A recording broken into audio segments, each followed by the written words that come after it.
ഞാനിവിടെ റോസ്റ്റ് ചെയ്യാൻ പോണത് വാളക്കൂരി. മല്ലിപ്പൊടി, മുളക് പൊടി, മഞ്ഞൾപ്പൊടി ഇതെല്ലാം ഒരു പാത്രത്തിലാക്കി വെക്കുക.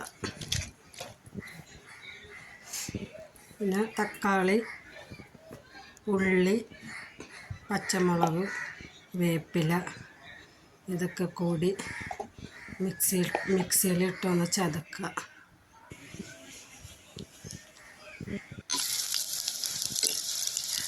ചട്ടി ഗ്യാസിലേക്ക് വെച്ച് സവാള ഇട്ട് വഴറ്റുക.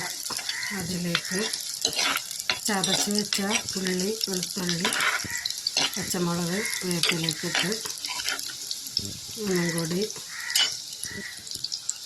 മൂപ്പിക്കുക, മൊരിച്ചെടുക്കുക.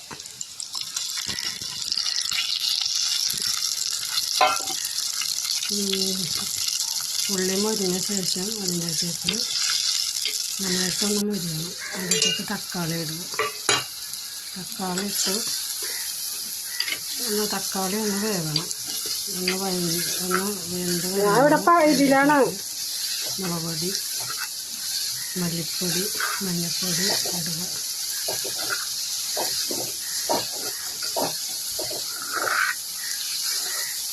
തക്കാളി ഒന്ന് നന്നായിട്ട് വഴറ്റണം.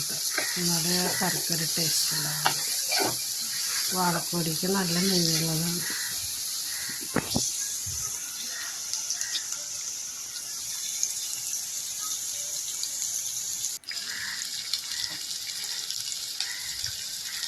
ഇതിൻ്റെത്തേക്ക് ഇത് മസാല ഇട്ട് ഇളക്കി നല്ലോണം ഒന്ന് വഴറ്റുക. ഇതിൻ്റെത്തേക്ക് കുടംപുളി ഇടുക ആവശ്യത്തിന്.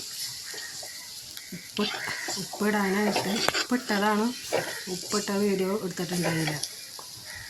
ഉപ്പിട്ടതാണ്.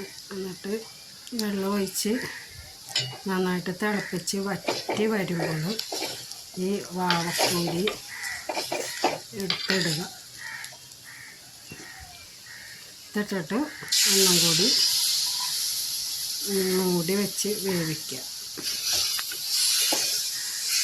അതിന് ശേഷം മൂടി തുറന്ന് വെള്ളമൊക്കെ ഒരുവിധമൊക്കെ വറ്റിയിട്ടുണ്ടാവും. നല്ല അടിപൊളി കറിയാണ് റോസ്റ്റ്, വാളക്കൂരി റോസ്റ്റ്. എൻ്റെ ഹസ്ബൻഡിന് മീൻ പണിയാണ്, അതുകൊണ്ട് മീൻ ഇഷ്ടം പോലെ കിട്ടും. മീൻ കൂട്ടി മടുത്തു. നല്ല രുചിയാണ്. ഇതൊന്ന് ട്രൈ ചെയ്ത് നോക്കൂ. റോസ്റ്റാണ്, അധികം വെള്ളം വെക്കരുത്, കുറച്ച് വെള്ളം വെച്ചാൽ മതി. വാളക്കൂരി റോസ്റ്റ് റെഡി.